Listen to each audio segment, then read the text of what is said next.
Where should I start? So the one thing you said, trying to deconstruct, I don't think everybody I know, including myself, they they don't try to deconstruct. Mm, It's something that happens to them.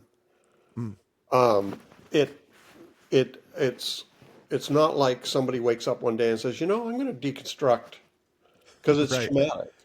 Yes. It's traumatic when you start questioning your beliefs and questioning, your conditioning, all the theology you've been taught, the Bible, everything, and right down to is there a God? Like Yeah. it can be completely thorough and completely unsettling and very, very traumatic. So it's it's like deconstruction is for me,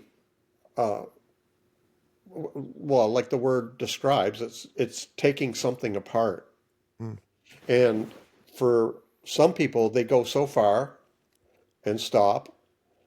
And then some people just go all the way. hmm They deconstruct all the way. And for me, deconstruction isn't, it's never over once you start. Yeah. Deconstruction becomes a way of life because basically deconstruction is questioning, the conditioning. And I don't think that ever stops because I think all the pressures around us is to condition us. And so, um, you know, when we look at the stories of Jesus, what I see now, whether or not some people might have deconstructed their belief in Jesus and the historical Christ and all this kind of thing. But besides all that, the stories seem to convey to me that uh, the man we call Jesus was a very liberated man, very hmm free, hmm and wasn't bound by um, you know, the conditioning that he was raised in. And this was what was so disturbing about him and challenging about him to the authorities and those in power, both religiously, politically, culturally, was that he was a free person. mm, And so deconstruction for me is dissembling all of our conditioning to the point where we can actually experience our own personal authenticity and our own personal freedom. mm, That is what Jesus would be like. You mm, see? So that hmm it's not like I'm gonna I'm gonna be like Jesus. It's more like I'm gonna be free. That Oh, is what's going to get you closer to resembling Jesus. gotcha. You see what I mean? Yeah. Yeah, absolutely. Yeah. So then, in the, would you recommend that someone, because I got to imagine that it's going to be based on what someone can actually tolerate, the pain at which they Right. can tolerate and be comfortable with. Is it a thing that you've seen in the years of helping people go through that process, Yeah. and what you've seen in your story and other people's, to not stop short? Does the deconstruction kind of resemble what Paul was saying? Say, hey, let perseverance finish its work. Like, either like don't stop short. Take it all the way down to the foundation, Uh-huh. or have you found that some people can get away with partial, or do you recommend, hey, if you're going to do it, go all the way down to foundation, and then rebuild from there? Yeah. There's all kinds of reasons people stop short. Big one is fear. I know Okay. a lot of people, I have friends who've like, this deconstruction thing is way too scary. I don't want to lose Jesus. Mm. I don't want to, Okay. I don't want to lose feeling the Holy Spirit's presence. So I'm going to go back and, forget this. Okay. And there's some people that do that, and other people, it might not be that intentional or conscious, Uh huh. where they're like, I can't go any further, at this time, and they put the brakes on or whatever. And then some people, they just, like me, for example, my deconstruction started when I was in my 20s and I was Okay. just graduating from seminary. And I suddenly wondered about the inspiration of Scripture, and that was like 30, 40 years ago. Okay. And so my deconstruction has been more like a slow glacial melt. It hasn't been a kaboom kind of Gotcha. experience. There's been moments when it's been kaboom, but my deconstruction's been it's almost like I compare it to corrupt code being inserted into my theological brain and just slowly, you Mm, know, corrupting my hard drive. You know, yeah. so it's more like that. And I also compare it to like I've been a pastor. I had been a pastor for so many years and working with couples. It's interesting, like say a marriage is in trouble, Hmm. um, and I've seen there's kind of two ways it can go. I've seen so I'm thinking of two friends of mine, women, who divorced their husbands.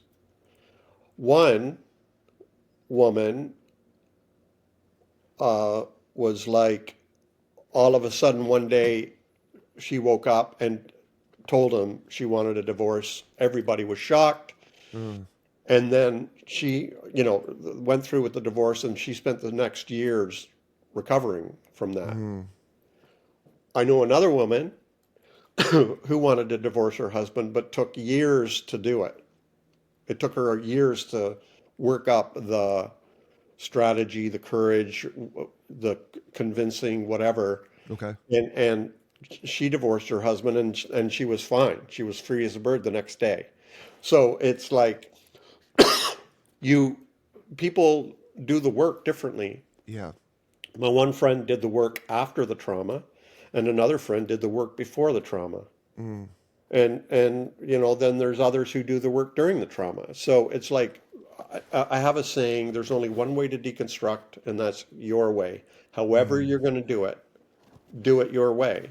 And for me, it's taken decades. Other people, I know it's like overnight. They wake up the next day and like, I don't believe in this anymore, and they just walk away, mm. and it's done. What So, what are yeah. some of the flags or the markers that can be recognized that maybe internally, mentally, Uh-huh. spirit driven, however we want to look at this, that are starting to prompt that deconstruction process? What are those things, those feelings, emotions, traumas that you've seen that are shared Mhm. Mhm. across people that Mhm. we can use as like, oh, maybe this is something to lean into. This is something to start exploring for myself. Have you seen any commonalities? Yeah, it's like nobody changes unless they have to. Yeah. So Yeah. it's almost always anyway. Okay. Um, and which has led me to believe that people will only change their mind if they have a dream or a revelation or experience some trauma or meet up face to face with a certain truth that they know is right and challenges everything they believed. Mm-hmm. you know it's some kind of a shock Mm. that is is going to initiate. So like for me, i I was just reading and studying, and suddenly up to that point, I had not ever questioned the inspiration of Scripture. Mm-hmm. Suddenly, I questioned the inspiration of Scripture, and it was Mm-hmm. absolutely terrifying, Mm. absolutely traumatizing. Because for me, that was the thin end of the wedge. If I believed, if I doubted the inspiration of Scripture It all upon which falls. all of my theology was based, then I was Yeah. in Big down trouble. sliding down a slippery slope, right? Yeah. So, and so that was a very traumatizing experience, but I would never have invited that. I would never have Mm. sat down and said, okay, I'm going to look into this inspiration thing because I never questioned it. Right. It was only when I was confronted with an alternate reality that it changed everything. So that that to me is like, so it's the same with some people who are, say, begin unaccepting of and unaffirming towards the LGBTQIA people, Uh-huh. and suddenly their son comes out and they have to adjust. Yeah. Hopefully, Right. they adjust, and they think, oh, wait, somebody I love and believe in and trust is gay. So now what do I do? Right. Well, I've got to change my mind. It's a Am I going to choose to love or am I going to choose to not? right, right. So that's what happens is deconstruction. Nobody that I know has ever invited it.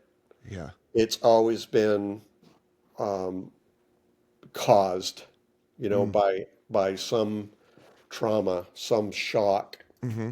and some revelation or something that forces them to go down that path. Yeah.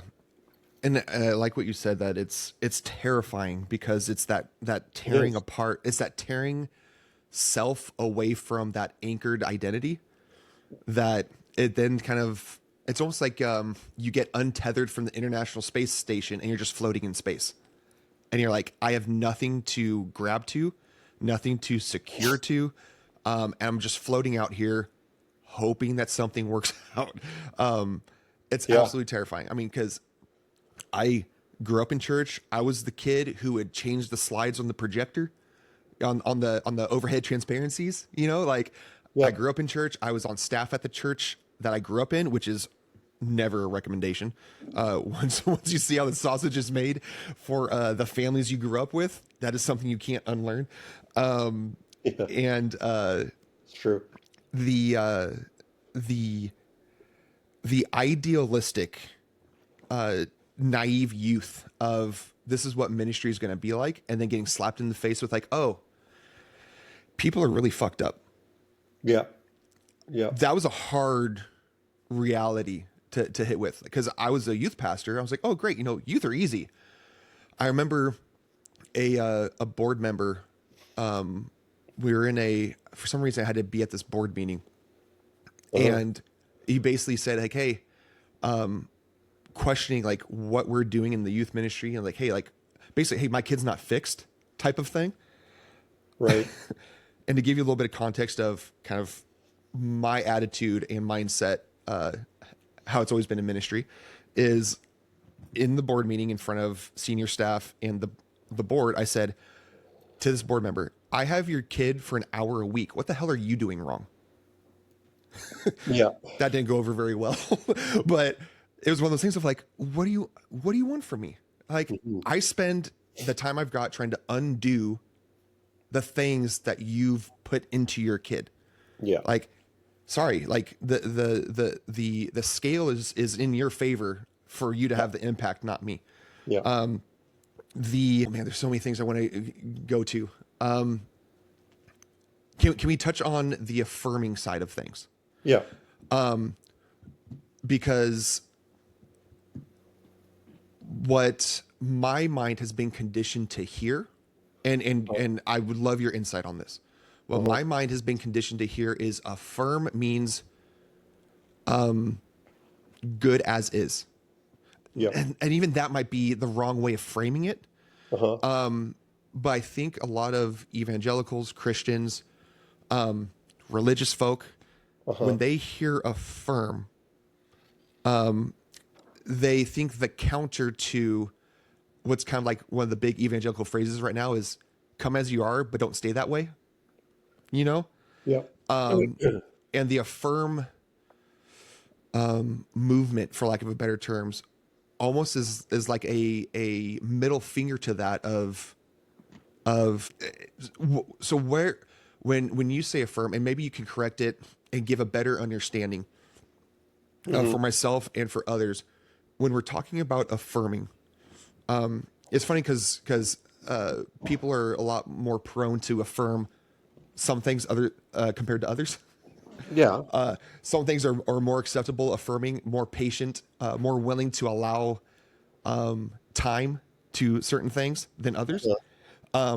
So in the affirming, what is meant by that? What is the desire in that? Where are we trying to allow the divine to move in that moment? And kind of like what I said earlier of when Jesus is talking about, I'm going to send you the helper, it's his job to convict people and convince them. Like it's just be light, be love, shut up, give them a hug, let me do what I do. Is that kind of the heart behind the affirm movement? Is I'm going to recognize and acknowledge your beingness and let Jesus do what he wants to do. Where would you guide me in that? Yeah, I mean, words are never perfect, or they're symbols pointing to a reality. So a lot of people think when we say affirming, that means we are giving the stamp of approval on everything about somebody, when we're just saying, just like I don't go around saying I affirm heterosexual marriages. We don't affirm them like, that's allowed kind of thing or whatever. It's Yeah, just yeah, is. yeah. Or Okay, same yeah. thing with same-sex marriage or whatever. It's like it just is. Uh, And I affirm that reality. I acknowledge that reality without judgment. Like that's all I think that means. It yeah. doesn't mean, that we are endorsing everything they think, say, and do. It's just acknowledging that that reality exists. And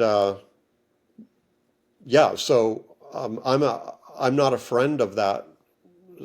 Come as you are, but don't stay that way. Right. I'm not a friend of that saying because uh, I I kind of go counter to a lot of Christian theology that I was raised in and grew up in and was trained in, like uh, in theology and in Bible college and in Mm-hmm. seminary and so on, that we're broken, that somehow we're flawed, and so I go counter to that.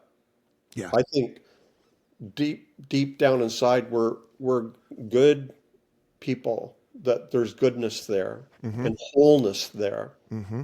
and that when like healing means wholeness.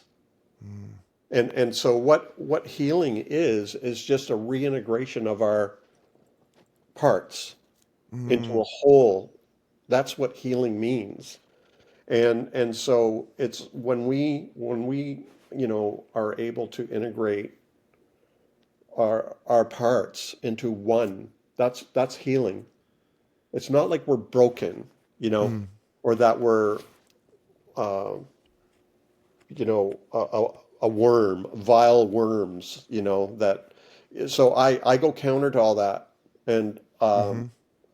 now I was raised on it: Baptist, Pentecostal, Presbyterian, Reformed theology, Mm-hmm. Calvinist stuff. Mm-hmm. Like, and it predominates Christian Yeah. culture. And but I go counter to that. One of the you know when you look at people like Carl Jung, Mm-hmm. and read his stuff, depth psychology, it really is about the integration of becoming an integrated person, an individuated person. Um, Gabor Mate, Mm-hmm. a Canadian psychologist, Yep. the same thing. Uh, it's the healing of our parts. It's the bringing together of our parts. It's bringing out of the shadows the stuff that we were ashamed of, and bringing that into the light and Mm-hmm. healing that into an integrative oneness. That Yeah. that's what healing is. Mm-hmm. And so that's why, with the LGBTQI community, it's like just acknowledging that it's a reality. That's their reality. That's how they live their Mm, best lives. That's how they mhm, live happy lives. That's how we live happy lives. mm. Um, and as our most authentic selves. So, you know, yeah, I know that goes counter to a lot of Yeah. Christianity, but I think how, how has that worked out for us? Not very well, you Right. know? Yeah. And I think more and more people are believing that message less and less, or want to believe that message less and less, Right. you know? Yeah.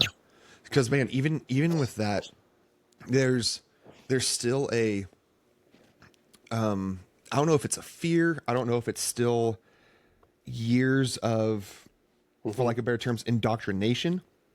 Yeah. A good thing.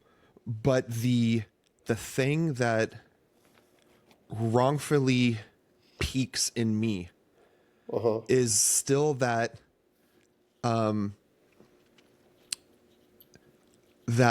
tension between what we think is our best versus what the divine has in our root core identity, and those Uh-huh. things being in conflict.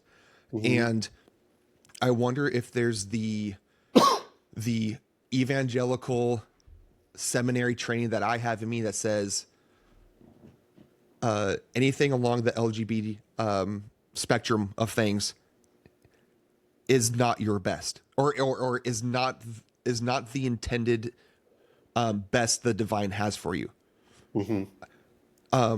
And I think that along the lines of when I'm selfish with my wife, same tier.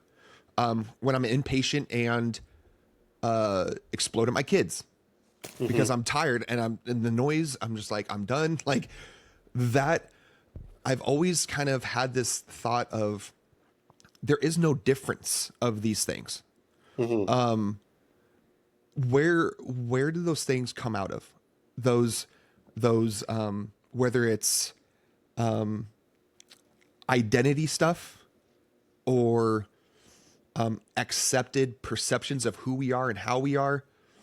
Where do these things where are those things birthed from, and what happens when they come in direct conflict or get slapped in the face with the love and the light of the divine? Hmm. What are we meant to do with those things that we hold to? Whether it's I'm an impatient father, or Hmm. I'm bisexual, or I'm an alcoholic because my dad was an alcoholic, or I I I suck at my job, or whatever things we're grabbing to, because that's Hmm. what I kind of see all of this stuff as.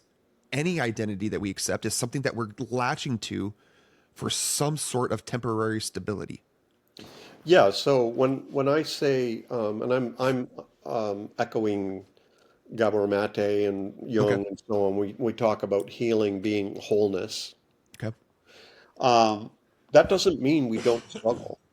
That doesn't Okay. mean we don't need work. It takes, Mm, I'm older than I used to be, and I still take a lot of work. I still mm, take a lot of work. I'm going to therapy now and then. I have coaches and counselors and therapists, and talking with my wife, and so on. I just sent out a newsletter today, talking about how, uh, like Lisa and I have this little running joke going. Lisa's my wife, okay.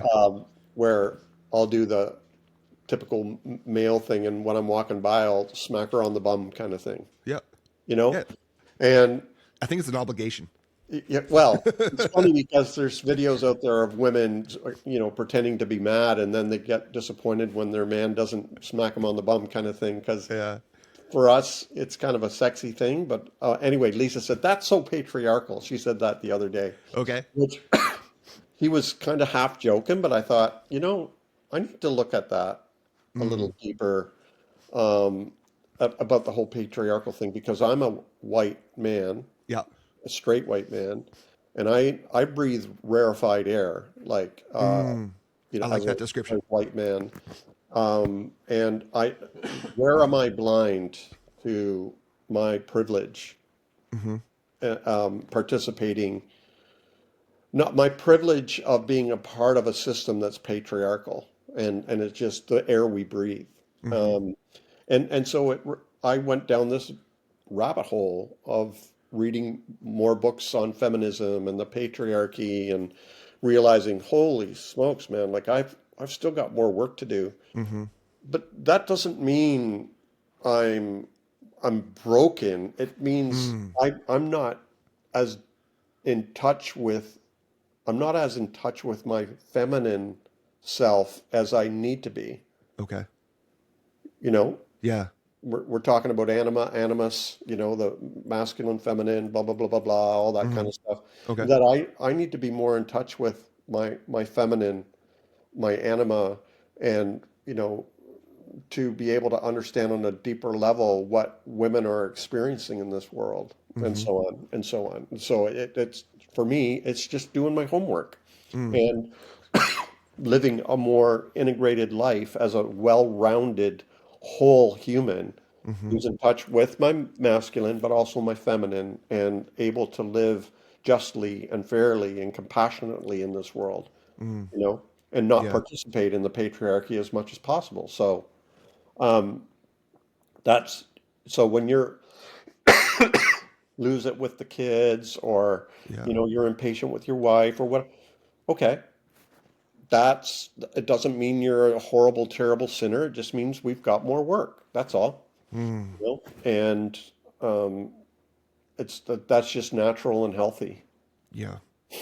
And I think that's the difficult thing is I love the comedian Nate Bargatze when he's talking about one of his specials.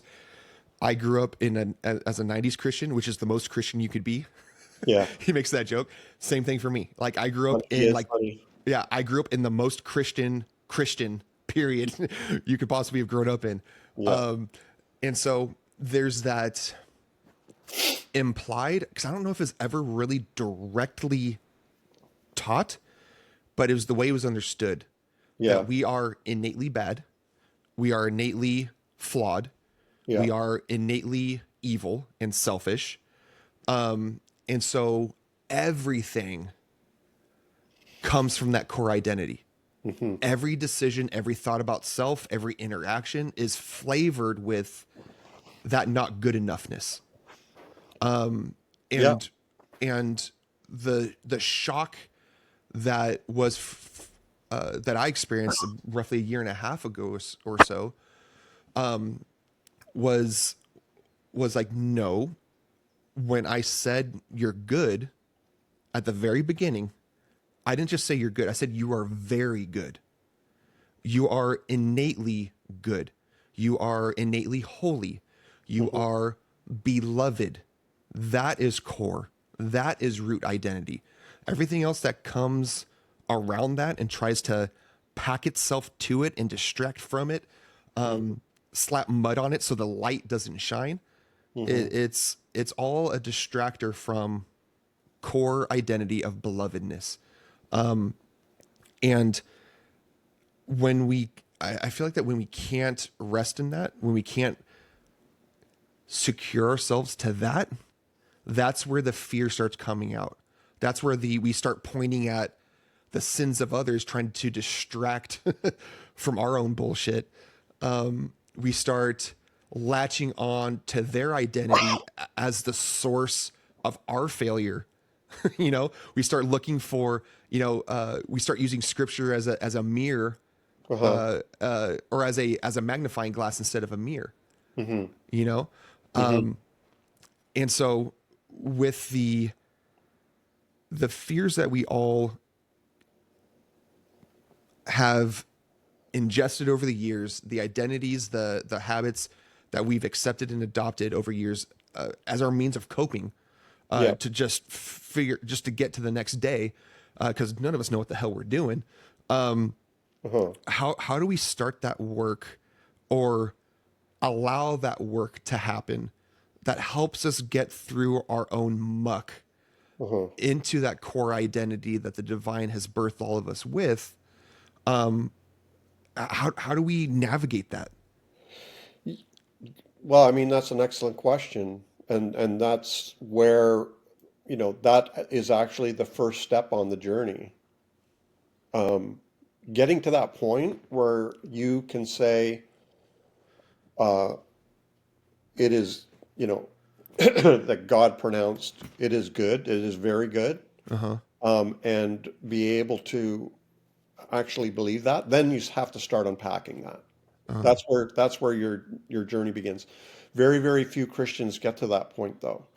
mm, Most Christians are stuck in the paradigm of I'm a terrible sinner and I need to be constantly asking forgiveness, mm, constantly repenting, and yep. constantly being forgiven. Now there is that stream Okay. in Christianity. Yes. I don't recommend it. I don't Yeah. think it's a healthy stream. Mm, What about the stream that talks about God was in Christ reconciling the world to himself? What about all those in yeah. Christ are already healed, Yeah. already whole, Hmm. already life, Yeah. already the light, Yeah. all these things. What if we started accepting that as the Right. default? Why That, is it why but is it once so you hard to begin there, accept? Yeah. yeah, once you get to that point, then you have to start doing the work rather than just saying, Mm, "Oh, I'll just go to altar on Sunday and it'll be okay," or "I'll just go to confession and I'll be fine until next time."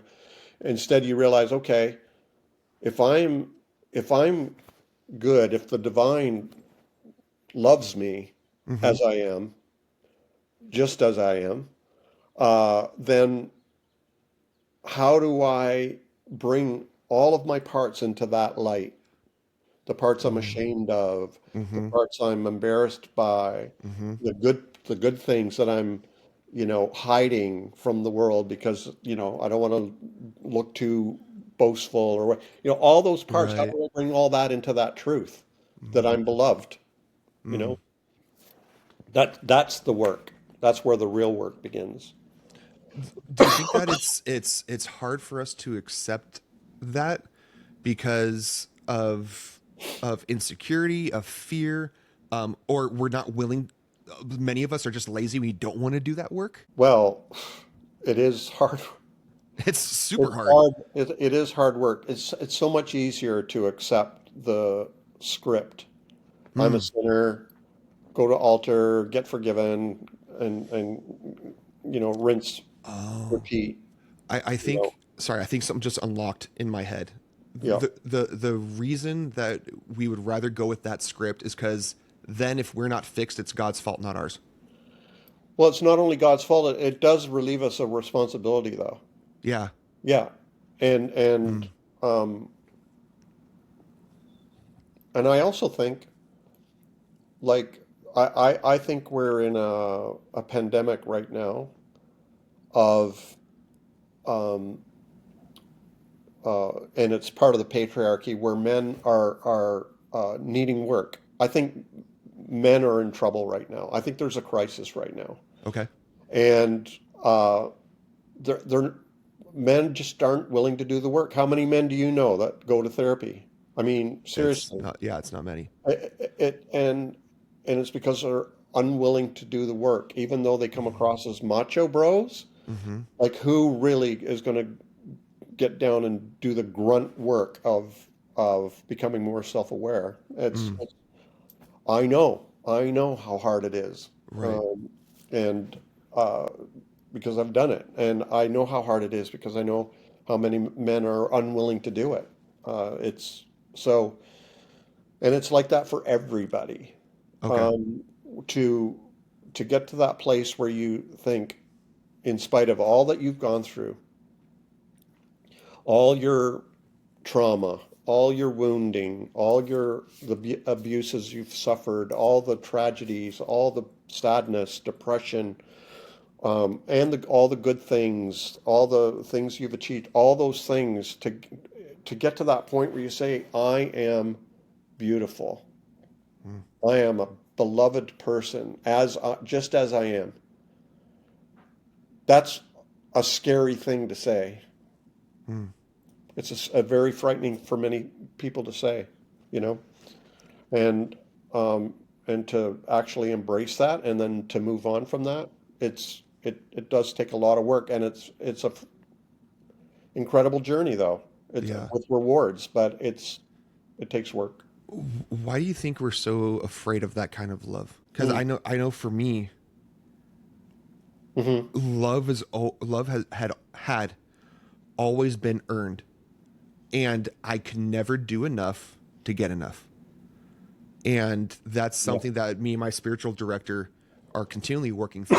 This insecure ego that always has to have a metric, that always has to have a formula, that always has to have a desired end state, Hmm. that's always working towards something. Yeah.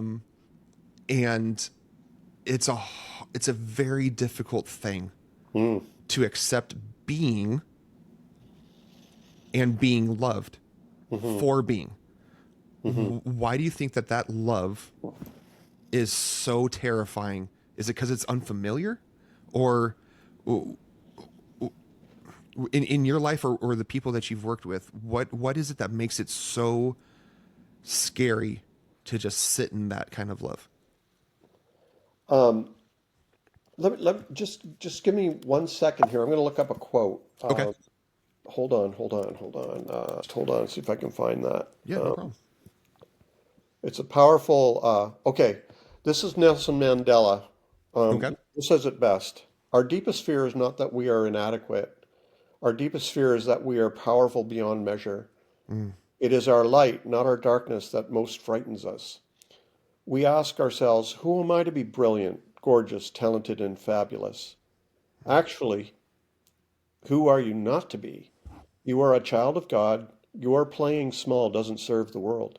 There's nothing enlightened about shrinking so that other people won't feel insecure around you.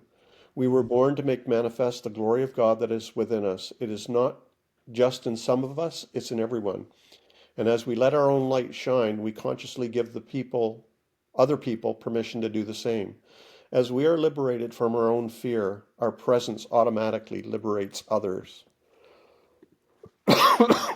So there's that side of things where we're afraid of our own light, but we're mm. also afraid of our own darkness. Yeah. And it's, you know, the church taught me to be ashamed of my darkness, Right. and the church taught me to reject my light and Yeah. never, don't you dare say you're Yeah. the light. Yeah. Don't have pride in that. That's Don't pride. have. Yeah. Yeah. Yeah. So we got a So you're lot of screwed healing either to do. way. Yeah, we got a lot of healing to do. Yeah. And, you know, it's like when Jesus is quoted to have said, God, justice reigns on everyone. The sun, just like the sun shines on everyone, the rain falls on everyone. They didn't know gravity, but just like gravity pulls everyone in. Hmm. That's what love is. Hmm. It's not this sentimental Hollywood kind of warm fuzzy feeling in your belly thing. It's just love is. And I Hmm. cartoon about this all the time. It's like the sun, it's like the rain, it's like gravity. It falls on everyone. It shines on everyone. It pulls everyone in. I think of Jesus when the parable of the sower, where he's talking about the sower just casting seed and it goes everywhere. It Hmm. falls on good soil, it falls on the road, it falls on Hmm. rocks, it falls in the weeds. But that's what love is. It just goes everywhere indiscriminately. That's what Hmm. love is. Hmm. So it's not this warm fuzzy feeling. It's not a Right. sentimental thing. It's just a reality. It's the air we breathe. We are living in love, and just like and it's indiscriminate. Mm. That's why LGBTQIA people ought to feel just as a part of the membership of the human race as anybody else, Right. and so on. So that's my starting point is we are loved, everyone is included. How can I bring everything that I am into the light? My Mm. glorious parts and my shameful parts. How can I Mm. bring all of that? And Mm. and the more integrated and individuated I become as a man, as a person, the more healed and whole I become, and Mm. the better. the world is, Yeah. and if only everybody did that. Yeah. A buddy of mine recommended the book, and you may know it. I think it's called No Bad Parts. It's funny. Yeah, I've got it right Yeah. here, Okay. right on my table Um, right there. man, phenomenal book. And Yeah, it speaks to exactly what you're talking about of bring everything into the light. yeah, And there's that fear that, man, that evangelical wiring, man, that says you're loved except for that.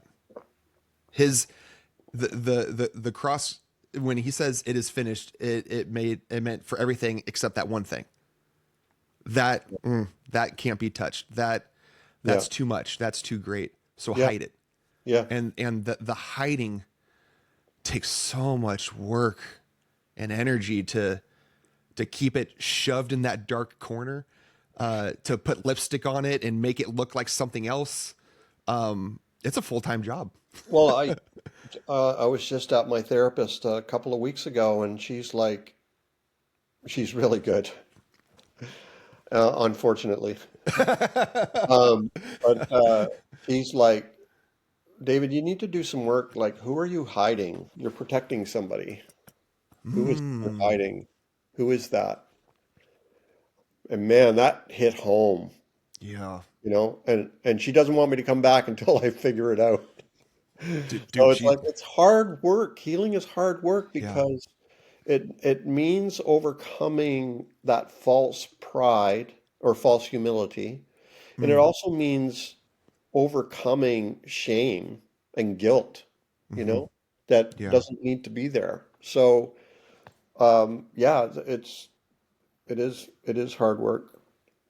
And that's why I think like with the human race, I am a very diverse human being. And Matt, you are too. We have Hmm. so many parts, and none of them are bad, no bad parts. Hmm. But it's the same with the human race.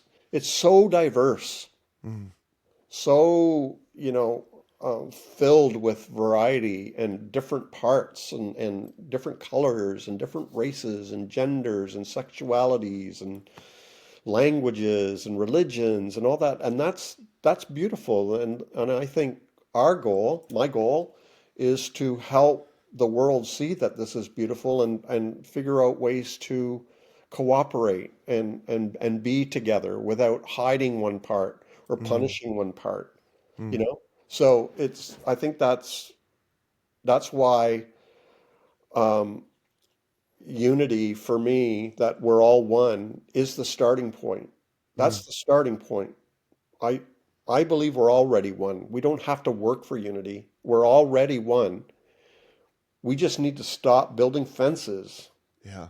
you know, between each other and trying to exclude others and marginalize others. We all Hmm. belong.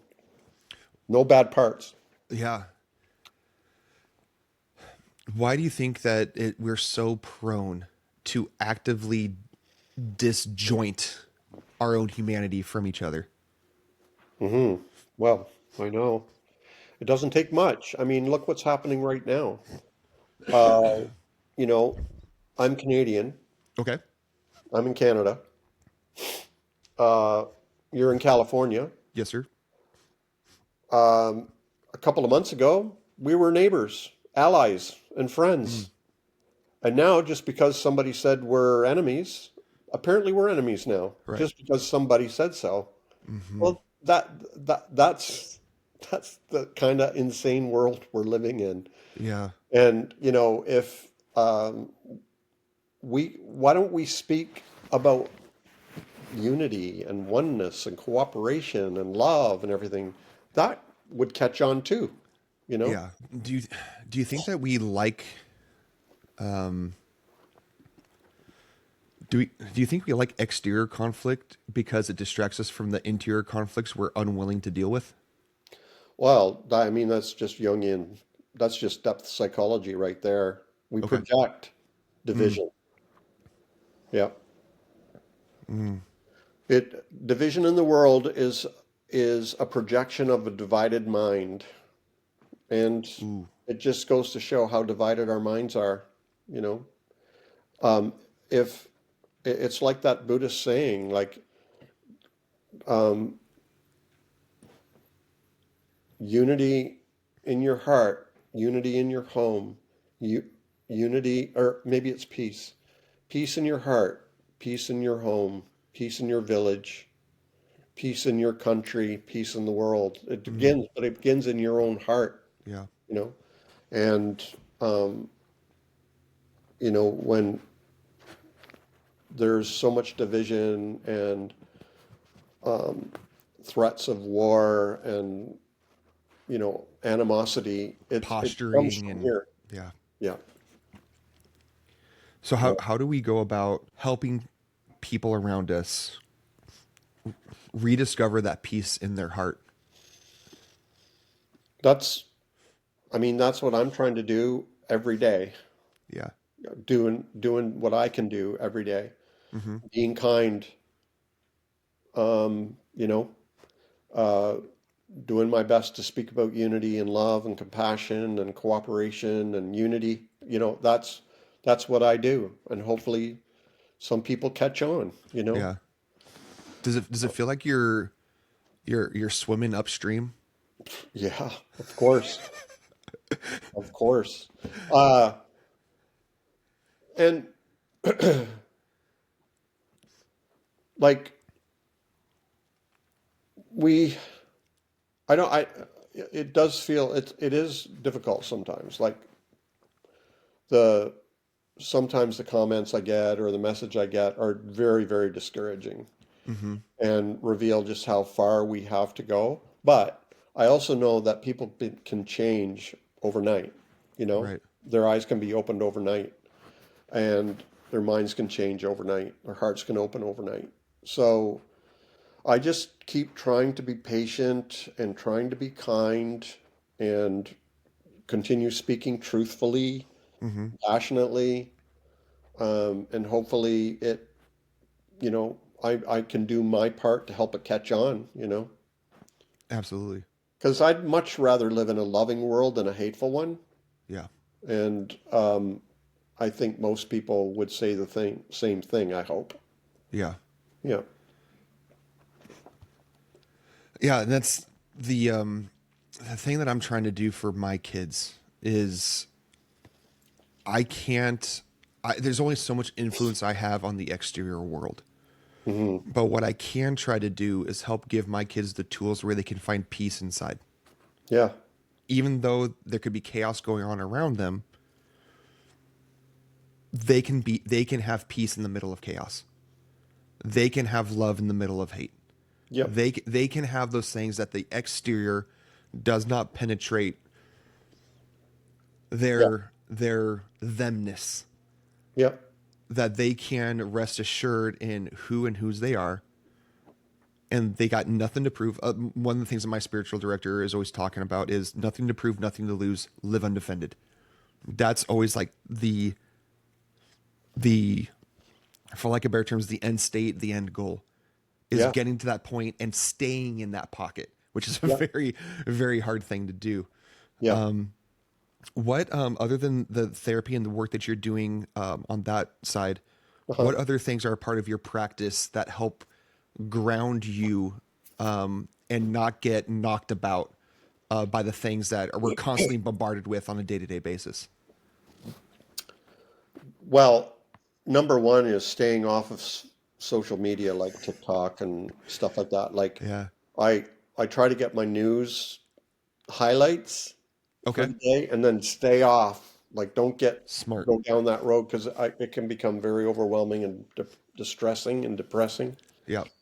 But I do body stuff like I do breathing exercises, I Okay. do stretching, I run, I ruck, which is hiking with weight Hmm. on your back. And I do weights and you know I I read good books and write in my journal and listen to tranquil music and meditate. Like I do all those things, right? Yep. For me, the important thing is to don't get stuck in my head. Like I have to be present in my body. I Yeah. spent most of my life in my head. Yep. So I need to just be present, be here now in my body, and avoid toxins like Yeah. in my food and in my Yeah. news and in, my Yep. relationships. Yep. Don't drink polluted water and, Yeah. but drink water Yeah. and be as healthy as you can. So I am, I am not, it's a daily chore for me to, um, uh, you know, stay in that space of tranquility. Mm-hmm. It's really, really difficult, especially, lately when things are so ramped up and heated. Yeah. Yeah. But, you know, what's the point of going down that road? It's not helpful. So, Mm. yeah, Wh- What's that's what I do. what's your favorite method, or your go-to to get yourself out of head and into body so you can be present? Is it breath work? Is it meditation? What's your go-to? Well, breath work would be right away. Yeah. Doing exercise, making love, having a good meal, having a good whiskey, whatever. Like just getting out of my head, Mm. and just feeling my body. Like so, I don't know if you've heard of Wim Hof. Mm-hmm. His nickname's Iceman, but Yep. he does breath work and also cold plunging and stuff like that. And so I follow his breathing exercises, and one of the things he says is just like feel your body, just feel your body, Mm-hmm. feel your heartbeat, slow it down. Like it's just basic stuff like that. Okay. And for me, it's very helpful because it does get me out of my head of thinking and worrying and and getting down into my body and just relaxing, slowing my heart rate down and being at peace. That's the quickest way. Okay. Shifting directions a little bit is the thought I have, and I love your insight and input on this is, what is the most important work that we can do in ourselves that will have the best impact to those around us that we are meant to love? Is it the accepting, the going through the process and doing the work of accepting that what he says we are the acceptance of that, or is there another path to Yeah. go, or another place to, I like to call it soul spelunking. We Right. kind of, the because with the modern Christian movement, it's we've inverted the work. Now in the Christian circles, it's mountaintop experiences where I think a lot of times the divine is like, no, it's a downward, inward, Hmm. into the darkness, into the depths. You fall out through the bottom of death, and that's where you discover life. Hmm. So where's that work that we should go to and do that will have the best impact on the people around us? Yeah, it's for me it's kind of a twofold thing. Like self-awareness, I think is number one, but Okay. you need some knowledge about like being human. Like just being self-aware, like just seeing parts of yourself can be terrifying if you don't understand, you know, human nature. So like Mm, it's like I just finished reading a book about a Tibetan monk who's trained from very early childhood, on this meditating and self-awareness and all that, but he was also being trained in, the psychological, spiritual, emotional, mental makeup of the human being. So okay. you kind of need both. It's not enough just to look inside. You kind of need some understanding of how we are made, and the different aspects of personality and things like that. So that's what I would say is some knowledge with self-awareness. Like Okay. read Jung, read Gabor Mate, read Buddhist philosophy. Mm-hmm. Read some of the church fathers, and like your spiritual director would have, like Henry Now and Thomas Merton, Yep. you know, All the etc. contemplatives. Yeah. All the contemplatives. So it's that sort of self-awareness with knowledge, I think, Mm. is the most important thing. No, that's good. Mm. How how can we, as Christian people, religious people, people who desire to love those around us, Hmm. how can we let go of that compulsion that we feel like we're the ones who need to fix the things around us? Well, That we're the ones that need to, that truth needs our defending. that's one of the things deconstruction does to you, is you realize that you're not the top of the heap. Mm, And self-awareness will do that too. Self-awareness is a humbling experience, but it's an elevating experience as well. yeah. So it's like it it I think it was Angelou who said humility is having an accurate perception of who you are. Mm, You don't think more highly of yourself than you are, but you don't think less highly of yourself than you are. mm, For some people, your humility might look like pride, but you humbly have a pretty accurate assessment of yourself. mm, And so when you become more and more self-aware, you become more and more humble, and you recognize I have yeah. no right to try to colonize that person over there or those Mm. people over there. And that Or could be physically, that could be doctrine, that could yeah, be yeah, theology. yeah, Interesting. yeah. Um, Deconstruction is anti-colonization for sure. I mean that was Ooh. one of the big things that people realize is, wow, like we're a religion among religions, we're people among people, and it's a humbling experience. Mm. Man, you're blowing my mind, David. You're like, I have so many offshoots in my mind of things that I want to chew on and explore now. I'm loving this. And I want to be mindful of your time, and that's the weekend and stuff. So I don't want to keep you too much longer. But I'll go this route. Okay. Was having a conversation with my oldest kid the other day Uh-huh. because he was doing something for history and some report, and he's doing a report on presidents, multiple presidents from his. Hey, who's your favorite president? I was like, well, it's like don't really have a favorite. Like I have ones that I have opinions that I think did good things, some that could have done better things. Like I don't really have a favorite. I just have like it's a group of dudes that tried to do the best they had with the information they had at the time, Hmm. and some guys did better, some guys didn't. Like they're Hmm. just dudes. And then we got on this thought of, and the thing I was showing him was like, even for those presidents that a majority of people would say they're just the worst of the worst, like the worst president, the worst person, whatever. Right. I'm like, no one is all things. No one is all good and no one is all evil.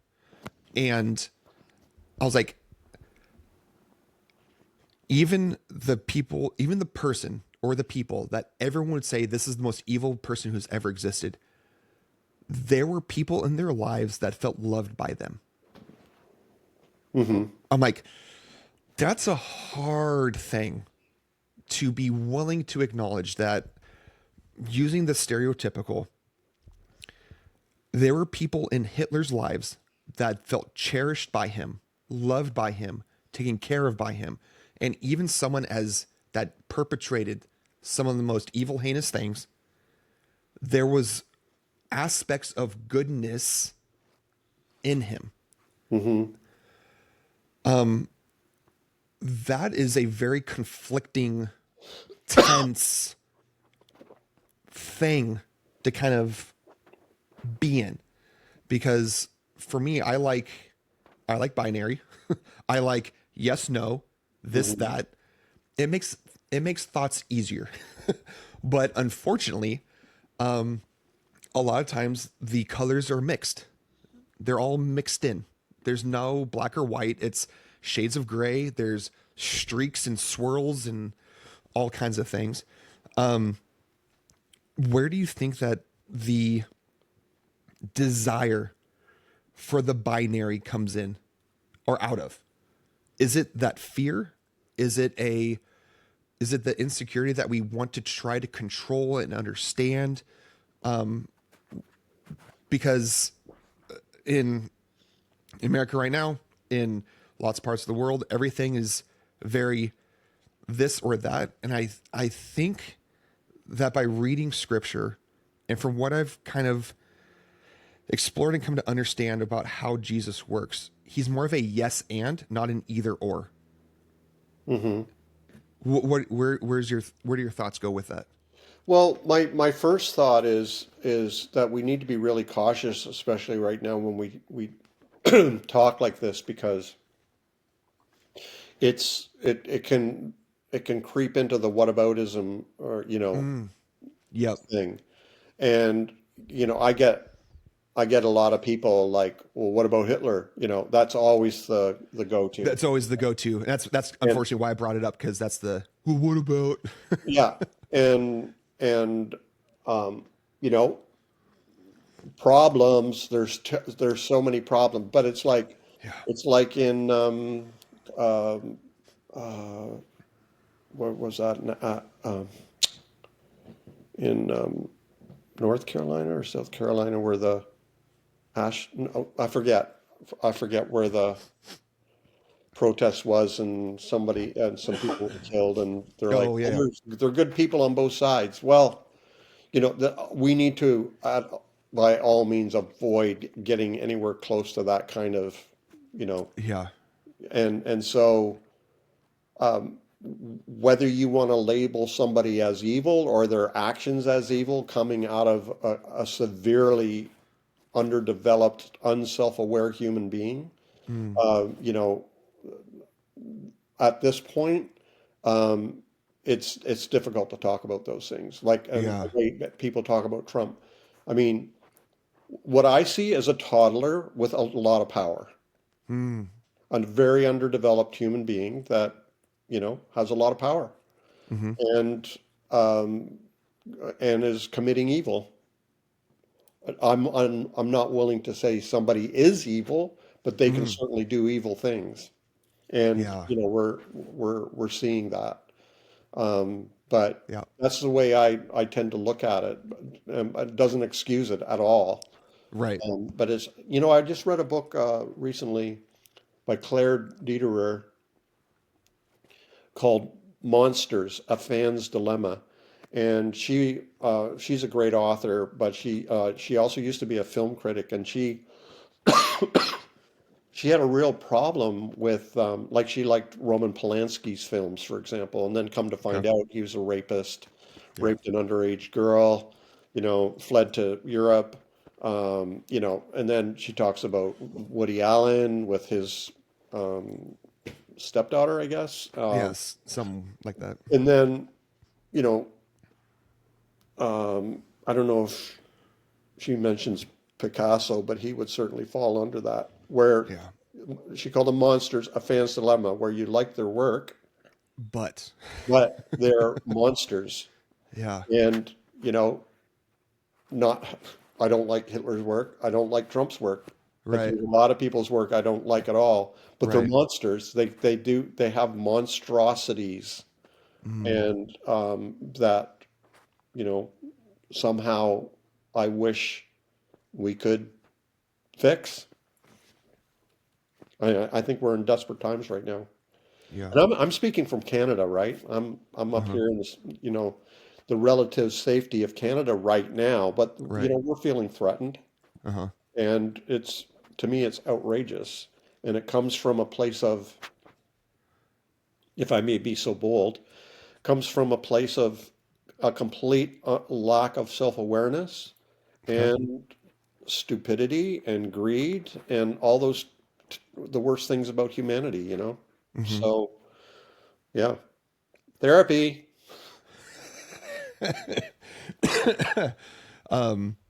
And so that would that be a place that to kind of wrap it up so that way I can let you Yeah. get back to family and stuff. Would that be a place that for myself and anyone else that's going to be listening to this is the place to start would be to get that external feedback loop going of therapy, spiritual direction, Hmm. someone that could help you with self-awareness, someone that can help you through meditation. Get someone that can help you kind of on the external, give you that feedback back to yourself internally, that helps you Uh-huh. dive back into self and get connected with body. Would that be a good place to start? Yeah, like so if we're talking with people who are just feeling like they're on the verge of deconstruction, Mm-hmm. I would say if you don't already, get a journal, Mm, start journaling, read some books about it. I've got a book out on it, for example, and there are others. But um, I'm always a fan of therapy of some kind because we are very, very skilled at developing blind spots to our own issues. We yes. are very, very reluctant and resistant to Yeah. change. And one of the ways we avoid it is by not seeing what needs to be changed. So Mm, this is where a good therapist or a counselor or a coach or a spiritual director can help you. They can point out your blind spots yeah. and where you might need work. Yep. And that's the only reason I recommend, talking with somebody. And Yeah. for you, for me, it could be our wives. Like Yeah. Lisa is one of the best places for me to go and saying, this is what I'm dealing with. What do you think? And she can be honest with me and point out where areas in my life that I might not be aware of and Mm, can help, shed some light on that. So that's what I would recommend. Like, start doing the work of the inner work, and that's things like examining yourself, mm, self-examination, writing in your mm, journal your findings, writing down your dreams that you have at night because they're mm, important. They're very revealing. mm, Talking with someone, reading books, taking notes. What inspires you right now? What scares you right now? All mm, those things, and it'll help your deconstruction feel less overwhelming and out of mm. control. And if we can understand that the things that we find are already loved, Yeah, I mean, because I yeah. think that's the fear is that we're going to discover something that is going to be a surprise to the divine. He's like, oh, I loved you, but I didn't know that was in there. I feel like there's that thing that we're trying to hide something from dad, and that when he finds it, he's gonna be like, hey, wait a minute. And if we can instead come have the Uh-huh. have enough trust and maybe even hope that the things that we uncover are already known and already loved, we're going to be less prone to try to continue to hide them. Well, what's this 51st Psalm, isn't it, that says, "From my mother's womb you knew me and knitted together, Yeah. and knowing me right down to every part." I mean, we all believe, we've all quoted that, but do we really believe it? I mean, Lisa and I, we have Mm, three kids. They're all in their 30s now. But that's something that we determined right from the very beginning is that we wanted them to know we love them unconditionally. mm, We grew up in a culture that was very religious, yep. and that parents were like, if you stray in any Mm-hmm. way, drugs, alcohol, Yep. premarital sex, gayness or whatever, we're going to cut you off. We're going to, Yeah. disown you. Yeah. This love is a currency in an exchange. And and they ended up losing them anyway Yeah. because they weren't safe people. Mm, So Lisa says, I don't care. I would much rather have a relationship with our kids than be right. And mm, so we let our kids know from the earliest days that we love them unconditionally.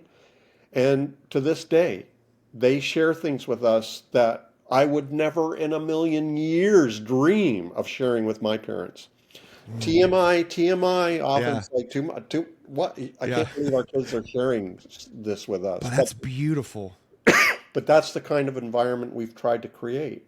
Right. And I think that's if you want to believe in God and divine and divine love and all that, I think that's what it should be. It's like I Mm. said earlier.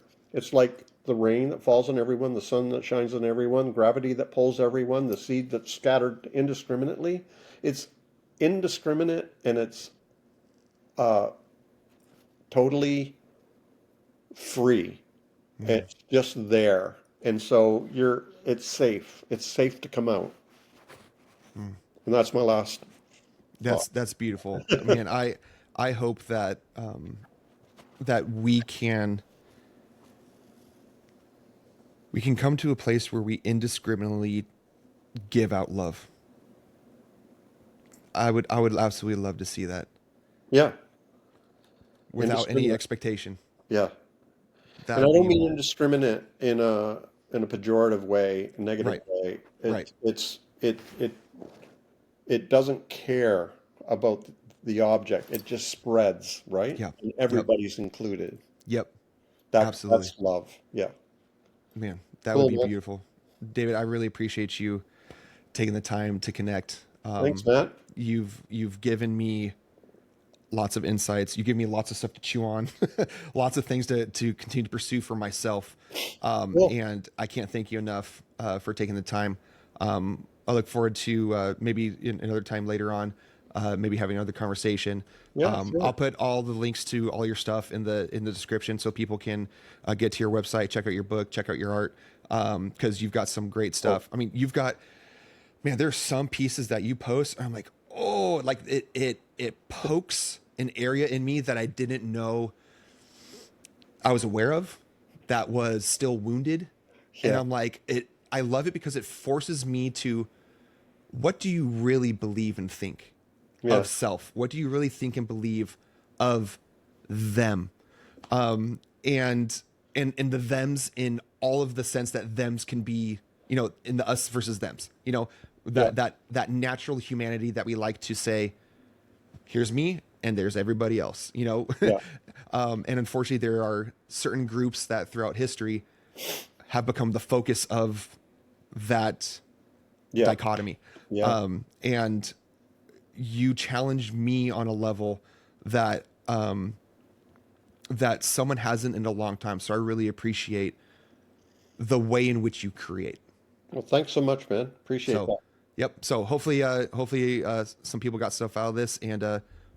we will hopefully have another conversation later on. Anytime. Thanks, Thank man. you, sir.